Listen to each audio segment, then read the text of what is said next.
গুরুকুল মাধ্যমিক। আশা করছি তোমরা সকলে খুব ভালো আছো।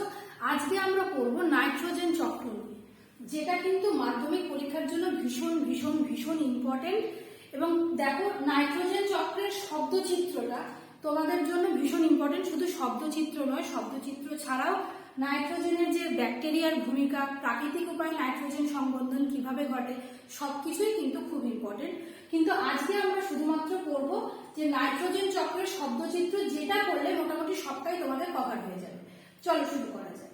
দেখো, প্রথম নাইট্রোজেন জানতে হবে যে নাইট্রোজেন কি না। নাইট্রোজেন হচ্ছে এক ধরনের গ্যাস। কার্বন, অক্সিজেন এই রকমের মতো নাইট্রোজেন কিন্তু এক ধরনের গ্যাস, এবং এই গ্যাসের উপাদান বায়ুমণ্ডলে থাকে সব থেকে বেশি 77.17%। কিন্তু সমস্যা হচ্ছে এই যে নাইট্রোজেনটা কিন্তু আমরা বা গাছপালা সরাসরি গ্রহণ করতে পারি না। তাহলে আমাদের শরীরে নাইট্রোজেনের চাহিদা পূরণ হবে কি করে? তার আগে আরেকটা জিনিস বলি যে সরাসরি আমরা নাইট্রোজেন কিভাবে নিতে পারি না। দেখো, আমাদের অর্থাৎ জীবদেহের ক্ষেত্রে কিন্তু প্রোটিন, তোমরা জানো যে প্রোটিন আমাদের শরীর গঠনের জন্য একটা অত্যাবশ্যকীয় উপাদান। তো এই প্রোটিনের যে রাসায়নিক উপাদান, তার মধ্যে কিন্তু নাইট্রোজেন একটা মুখ্য উপাদান। তোমরা যদি ক্লাস 9-এর বইতে দেখো, তোমরা দেখতে পাবে যে প্রোটিন তোমাদের যেখানে ছিল সেকেন্ড চ্যাপ্টারে, সেখানে কিন্তু তোমরা দেখতে পাবে যে প্রোটিন গঠনের একটা মুখ্য উপাদান কিন্তু ছিল নাইট্রোজেন, যেটা ছিল প্রায় 16% মতো। এছাড়াও ইউরিয়া, অ্যামোনিয়া, এই সমস্ত জিনিসেও কিন্তু নাইট্রোজেন এর মাধ্যমেও কিন্তু আমাদের শরীরে ঢোকে।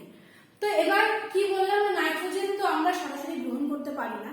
উদ্ভিদরা তাহলে কি করে গ্রহণ করে না? উদ্ভিদরা বিভিন্ন যে নাইট্রেট লবণগুলো মাটিতে মেশে, তার মধ্যে থেকে কি হয়, ওই নাইট্রেট লবণগুলো ওদের শরীরে যায়, এবং উদ্ভিদ থেকে প্রাণীদেহ অর্থাৎ আমাদের দেহে কিন্তু সেইভাবে সার্কুলার মোশনে সেই চক্রটা ঘুরতে থাকে।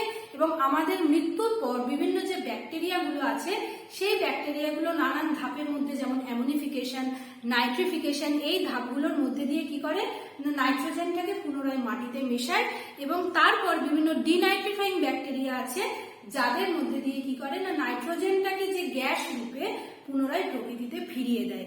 তো চলো এবার আমরা শুরু করি। প্রথম যেটা জানতে হবে যে নাইট্রোজেন চক্রের ধাপ কি কি। দেখো, নাইট্রোজেন চক্রের 4টে ধাপ আছে। প্রথম ধাপ হচ্ছে নাইট্রোজেন স্থিতিকরণ বা বায়ুর নাইট্রোজেন মাটিতে আবদ্ধকরণ। তো প্রথম কি বললাম, বাতাসে যে নাইট্রোজেন আছে, আমি আগেই বললাম যে 77.17% নাইট্রোজেন বাতাসে থাকে।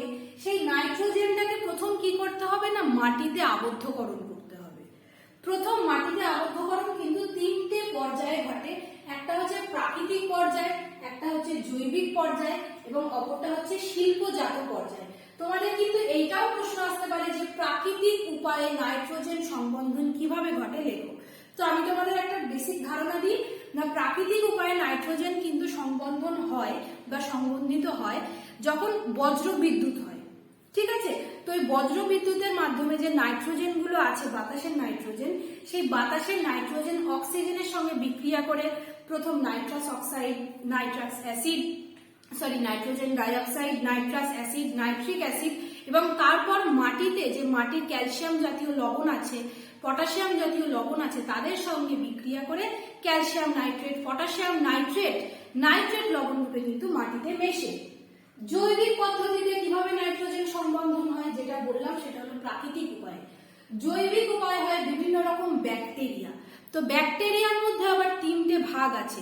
3টে ভাগ কি কি না, প্রথম এক ধরনের ব্যাকটেরিয়া হচ্ছে, যেমন ধরো নীলাভ সবুজ শৈবাল বা সায়ানো ব্যাকটেরিয়া, যেমন অ্যানাবিনা, নস্টক, এরা। কিছু আছে স্বাধীনজীবী ব্যাকটেরিয়া, যেমন ক্লস্ট্রিডিয়াম, অ্যাজোটোব্যাক্টর, এরা। এবং কিছু আছে আরো অন্যান্য ধরনের ব্যাকটেরিয়া, যেমন ধরো রাইজোবিয়াম, সেটা হচ্ছে এক ধরনের মিথজীবী ব্যাকটেরিয়া। তো এই 3 প্রকার ব্যাকটেরিয়ার মাধ্যমেও কিন্তু বাতাসের যে নাইট্রোজেন সেটা কিন্তু সংবন্ধিত হয় বা মাটিতে মেশে। আরেকটা হচ্ছে কিনা শিল্পজাত নাইট্রোজেন, অর্থাৎ সার কারখানা। ঠিক আছে? সার কারখানায় যে অ্যামোনিয়া, ইউরিয়া, এই সারগুলো তৈরি হয়, এই সারগুলো কি হয় না, মাটিতে মেশে, জলে মেশে, জলের মাধ্যমে বন্যা, এদের মধ্যে কি হয় না, মাটিতে মিশে মাটির যে জমির উর্বরতা, সেই উর্বরতাটাকে বাড়ায়। তো প্রথম আমরা দেখলাম কি না, নাইট্রোজেন স্থিতিকরণ বা বাতাসের যে নাইট্রোজেন বা বায়ুর নাইট্রোজেনটা মাটিতে আবদ্ধকরণ। মাটির মধ্যে নাইট্রোজেনটা আবদ্ধ হলো। দ্বিতীয় ধাপ কিনা সেই মাটির নাইট্রোজেনটা অর্থাৎ নাইট্রেট লবণ রূপে যেটা মিশেছে সেটা আমাদের শরীরে অর্থাৎ জীবদেহে অর্থাৎ প্রাণীদেহ বা জীবদেহ এদের শরীরে প্রবেশ করবে। দেখো, মাটির নাইট্রোজেন জীবদেহে প্রবেশ, এটা হলো দ্বিতীয় ধাপ। তৃতীয় ধাপ কিনা জীবদেহ থেকে নাইট্রোজেনের পুনরায় মাটিতে প্রবেশ। এটা যেহেতু চক্র মানে কি একটা গোলাকার পথ। প্রথম বাতাসের নাইট্রোজেনটা মাটিতে মিশলো, মাটি থেকে সেটা জীবদেহে গেল, জীবদেহ থেকে সেটা জীবের মৃত্যুর পর বিভিন্ন জৈব বস্তুর মাধ্যমে বা মৃত্যুর পর বিভিন্ন রেচন পদার্থগুলো এই জাতীয় জিনিসগুলো কোথায় মিশলো না পুনরায় মাটিতে মিশলো। তারপর কি না, তারপর হচ্ছে সেই যে মাটিতে মিশলো সেই মাটির নাইট্রোজেনটা পুনরায় কি হলো না বাতাসে মুক্ত হয়ে গেল। দেখো, জীবদেহ থেকে নাইট্রোজেন পুনরায় মাটিতে প্রবেশ, এখানে দুটো ধাপ আছে, একটা অ্যামিনিফিকেশন, একটা নাইট্রিফিকেশন। তারপরের ধাপটা হচ্ছে নাইট্রোজেন মোচন বা বাতাসের যে মাটির যে নাইট্রোজেন বাতাসে মুক্ত হওয়া, যেটাকে আমরা বলি ডিনাইট্রিফিকেশন। এবার আমরা শব্দচিত্রটা দেখব। তার আগে তোমাদের একটা প্রশ্ন বলি, মানে কথা বলি, যদি ধরো পরীক্ষাতে আসে যে নাইট্রোজেন চক্রটি একটি শব্দচিত্রের মাধ্যমে দেখাও, 5 নম্বরের প্রশ্ন আসবে, তো সেক্ষেত্রে তোমাদের কি করতে হবে, তোমাদের এই চক্রটা আঁকতে হবে এবং তার সাথে এই যে নাইট্রোজেন চক্রের ধাপগুলো যদি তোমরা লিখে দিতে পারো তাহলে সেটা ভীষণ ভালো হবে। প্রশ্নটা একদম খুব সুন্দরভাবে লেখা হবে। তাহলে চলো দেখো, বোঝাচ্ছি, খুব ভালো করে দেখো। তো প্রথম হচ্ছে কি না বায়ুমণ্ডলের নাইট্রোজেন, যেটা আছে প্রায় কত শতাংশ, যেটা আছে 77.17% বায়ুমণ্ডলের নাইট্রোজেন। তো এবার আমি আগেই বলেছি যে বায়ুমণ্ডলের নাইট্রোজেনটা 3টে ধাপের মধ্যে দিয়ে, একটা হচ্ছে প্রাকৃতিক, একটা হচ্ছে জৈবিক এবং একটা হচ্ছে শিল্পজাত আবদ্ধকরণের মাধ্যমে কি হবে না এইভাবে কি হবে না নাইট্রোজেনটা মাটিতে আবদ্ধ হবে। বাতাসে অর্থাৎ বায়ুমণ্ডলে যে নাইট্রোজেনটা আছে, বাতাসে আমাদের চারপাশে যে নাইট্রোজেনটা আছে সেই নাইট্রোজেনটাকে আমাদের কি করতে হবে না মাটিতে নিয়ে আসতে হবে। মাটিতে নিয়ে আসার পর তারপর সেটা আমাদের জীবদেহে প্রবেশ করবে। কারণ আমরা অর্থাৎ প্রাণী বা জীব কেউই আমরা সরাসরি বাতাসের নাইট্রোজেন গ্রহণ করতে পারি না, তাই জন্য। তো দেখো, প্রাকৃতিক উপায়ে আমি কি বলেছিলাম না, প্রাকৃতিক উপায়ে আমি বললাম বিদ্যুৎ স্ফুরণ, বজ্রপাত অর্থাৎ তড়িৎ মোক্ষণ দ্বারা নাইট্রোজেন স্থিতিকরণ। ঠিক আছে, এখানে 4টে ধাপ আছে। একটা নাইট্রিক অক্সাইড তৈরি করে বাতাসের অক্সিজেনের সাথে, তারপর হচ্ছে নাইট্রোজেন ডাইঅক্সাইড, তারপর নাইট্রাস অ্যাসিড, নাইট্রিক অ্যাসিড এবং আলটিমেট মাটির যে ক্যালসিয়াম লবণ থাকে, পটাশিয়াম লবণ থাকে তার সঙ্গে বিক্রিয়া করে কিন্তু ক্যালসিয়াম নাইট্রেট, পটাশিয়াম নাইট্রেট এই জাতীয় লবণগুলো তৈরি করে এবং মাটিতে মেশে। এটা একটা ধাপ, প্রাকৃতিক নাইট্রোজেন সংবন্ধন। দ্বিতীয়টা কি বলেছিলাম, জৈবিক নাইট্রোজেন সংবন্ধন অর্থাৎ জীবজ উপায়ে কোনো জীব দ্বারা। তো সেটা বিভিন্ন ব্যাকটেরিয়া হতে পারে, বিভিন্ন স্বাধীনজীবী ব্যাকটেরিয়া যেমন ক্লস্ট্রিডিয়াম, অ্যাজোটোব্যাক্টর, বিভিন্ন সায়ানোব্যাকটেরিয়া হতে পারে অর্থাৎ নীলাভ সবুজ শৈবাল যারা যেমন অ্যানাবিনা, নস্টক, বিভিন্ন মিথজীবী ব্যাকটেরিয়া হতে পারে যেমন রাইজোবিয়াম। তো জৈবিক নাইট্রোজেন সংবন্ধনে রাইজোবিয়াম, অ্যাজোটোব্যাক্টর, অ্যানাবিনা, ক্লস্ট্রিডিয়াম এরা কিন্তু উপস্থিত থেকে কি করে না নাইট্রোজেনটাকে মাটিতে মেশায়। আরেকটা ধাপ কি বলেছিলাম, শিল্পজাত আবদ্ধকরণ অর্থাৎ কলকারখানায় যে নাইট্রোজেন জাতীয় জিনিস অর্থাৎ অ্যামোনিয়া, ইউরিয়া, এই সার যেগুলো তৈরি হয় সেই সারগুলো কি হয় না মাটিতে গিয়ে মেশে। তো দেখো, সার প্রয়োগের ফলে কি হবে মাটিতে মিশবে। আলটিমেট কি হচ্ছে না মাটিতে নাইট্রাইট ও নাইট্রেট লবণ রূপে আবদ্ধকরণ। অর্থাৎ এই যে দ্বিতীয় ভাগটা, প্রথম ভাগটা বায়ু নাইট্রোজেন মাটিতে আবদ্ধকরণ, এই যে মাটিতে আবদ্ধকরণ, মাটিতে আবদ্ধ হল। ঠিক আছে, 3টে ধাপের মধ্যে দিয়ে, একটা প্রাকৃতিক, একটা জৈবিক, একটা শিল্পজাত। তো এরপর কি হচ্ছে না এরপর হচ্ছে মাটিতে যে নাইট্রেট লবণটা মিশলো অর্থাৎ NO3, মাটিতে যে নাইট্রেট লবণটা মিশেছে সেই লবণটা কি হবে না আমাদের জীবেদের দেহে যাবে। প্রথম দেখো উদ্ভিদ দেহে যাচ্ছে, উদ্ভিদরা জানি কি করে মূলরোম দ্বারা মাটি থেকে শোষিত জল, লবণ সহ জল শোষণ করে। তো এরা কি করছে নাইট্রেট লবণটাকে শোষণ করছে উদ্ভিদ দেহ।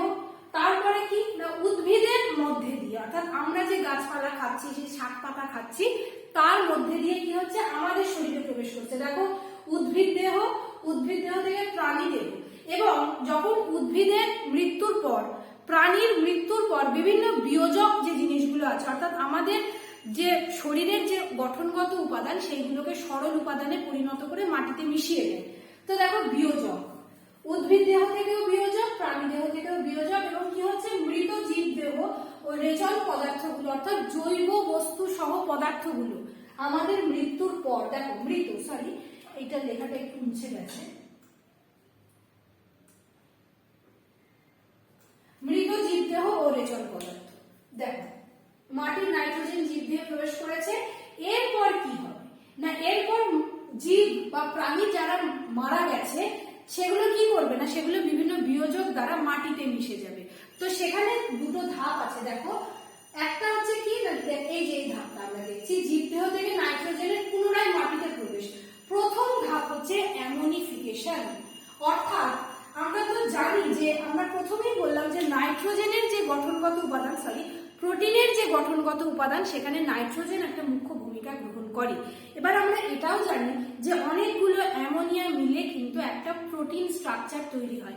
তাহলে একটা গোটা দেহে যে প্রোটিনটা আছে আমাদের মৃত্যুর পর, সেই প্রোটিনটা কি হবে, প্রোটিনটা ভাঙতে ভাঙতে ভাঙতে ভাঙতে সরল জিনিস অর্থাৎ অ্যামোনিয়াতে পরিণত হবে। দেখো অ্যামোনিফিকেশন, এই অ্যামোনিফিকেশনে সাহায্য করছে ব্যাসিলাস মাইকোয়েডিস নামক ব্যাকটেরিয়া।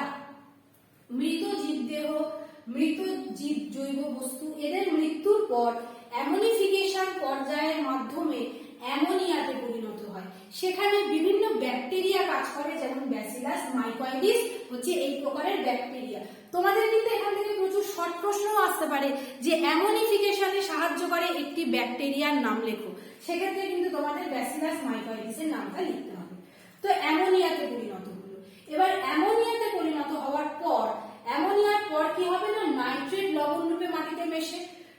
দেখো কি হচ্ছে, নাইট্রোব্যাক্টর, নাইট্রোসোমোনাস প্রভৃতি বিভিন্ন রকম যে ব্যাকটেরিয়াগুলো, অর্থাৎ এই যে নাইট্রিফিকেশন পর্যায়ে, নাইট্রিফিকেশন পর্যায়ের মধ্যে দিয়ে কি হয় না, প্রথম অ্যামোনিয়া থেকে নাইট্রাইট এবং নাইট্রাইট থেকে নাইট্রেট লবণে পরিণত হয়। দেখো, কারণ আমরা জানি যে লবণ রূপে মাটিতে আবার মিশলো, তো কি কি ব্যাকটেরিয়া না, নাইট্রোব্যাক্টর, নাইট্রোসোমোনাস। একই রকম ভাবে এটাও তোমাদের প্রশ্ন আসতে পারে যে নাইট্রিফিকেশনে সাহায্য করে এমন একটি ব্যাকটেরিয়ার নাম করো, তখন কিন্তু তোমাদের নাইট্রোব্যাক্টর বা নাইট্রোসোমোনাসের নামটা লিখতে হবে। তো এবার অ্যামোনিয়া থেকে কি হলো না, নাইট্রেট লবণ রূপে মাটিতে মিশলো। অ্যামোনিয়ার পরে হচ্ছে নাইট্রাইট লবণ, নাইট্রাইটের পর হচ্ছে নাইট্রেট লবণ রূপে কিন্তু মাটিতে মিশলো। দেখো নাইট্রেট লবণ রূপে মাটিতে মিশলো। এবার আমরা কি বলেছি, লবণ রূপে মাটিতে মিশেছে। এবার মাটিতে মিশলে তো হবে না, মাটিতে মিশেছে বলে কি হয়েছে না, মাটির উর্বরতা, জমির উর্বরতা বেড়েছে। সেই জমিতে ফসল হলে সেই ফসল খুব ভালো হবে, সেই ফসল আমরা খেলে আমাদের উপকার হবে। তো মাটিতে তো মিশলো, কিন্তু মাটিতে মিশলে তো হবে না, তাহলে তো বাতাসে যে নাইট্রোজেন মানে নাইট্রোজেনের যে পরিমাণটা সেটা তো কমে যাচ্ছে। তখন বিভিন্ন ডিনাইট্রিফাইং ব্যাকটেরিয়া, দেখো এটা নাইট্রোজেন মোচন বা মাটির যে নাইট্রোজেনটা ছিল, এই যে মাটিতে মিশেছে, এটা নাইট্রেট লবণ রূপে মাটিতে মিশলো। এরপর হচ্ছে এই ধাপটা, অর্থাৎ নাইট্রোজেন মোচন বা নাইট্রোজেন যেটা মাটিতে মিশেছে সেটা বায়ুতে মুক্ত হওয়া। তো এই বায়ুতে মুক্ত হতে সাহায্য করে বিভিন্ন রকম ডিনাইট্রিফাইং ব্যাকটেরিয়া, ডিনাইট্রিফাইং ব্যাকটেরিয়া, যাদের কারণে কি হয় না, জমির উর্বরতা কিন্তু কমে যায়। কারণ মাটিতে যে নাইট্রোজেনটা মিশেছিল সেই নাইট্রোজেনটাকে ওরা কি করছে, বাতাসে মুক্ত করে দিচ্ছে। তো সেখানে সাহায্য করছে সিউডোমোনাস ব্যাকটেরিয়া। সিউডোমোনাস হচ্ছে এক ধরনের ডিনাইট্রিফাইং ব্যাকটেরিয়া। এরা কি করছে না, এই যে লবণ রূপে যেটা ছিল সেই লবণ রূপে থাকার পর সেই জিনিসগুলোকে বিভিন্ন ধাপে ধাপে ধাপে ধাপে ছোট ছোট করতে করতে পুনরায় আবার কি করলো না, বাতাসে মিশিয়ে দিল, বায়ুমণ্ডলে মিশিয়ে দিল। দেখো পুনরায় আবার বায়ুমণ্ডলে নাইট্রোজেন ফিরে এলো। অর্থাৎ এই যে চক্রাকার ধাপটা, চারটে ধাপটা যে চক্রাকার পথে হতে হতে হতে হতে পুনরায় যেখানে ছিল সেখানেই ফিরে গেল। তাই জন্য এটাকে আমরা বলছি নাইট্রোজেন চক্র। দেখো নাইট্রোজেন চক্রের শব্দচিত্র, যেটা কিন্তু পরীক্ষার জন্য ভীষণ ভীষণ ভীষণ ইম্পর্টেন্ট। তোমরা অবশ্যই খুব ভালোভাবে এটা স্ক্রিনশট তুলে নাও এবং এখন থেকে রেডি করতে থাকো, যাতে কিন্তু 5 নাম্বার তোমাদের আটকাবে না, তোমরা কিন্তু পেয়ে যাবে।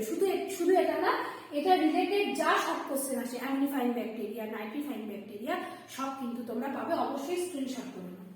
আর শুধু এই প্রশ্নটা নয়, তোমরা জানো আমরা ভৌতবিজ্ঞান, জীবনবিজ্ঞান এবং গণিতের ওপর একটি প্রিমিয়াম কোয়ালিটি সাজেশন খুব শীঘ্রই আনতে চলেছি। তো তোমরা যারা এখনো অবধি নাম নথিভুক্ত করনি তারা অবশ্যই ডেসক্রিপশন বক্সে দেওয়া যে লিঙ্কটি আছে সেই লিঙ্কটি ফিল আপ করে তোমাদের নাম নথিভুক্তকরণ করো। আমাদের সাজেশন প্রকাশিত হওয়ার সাথে সাথেই তোমাদের নোটিফাই করা হবে।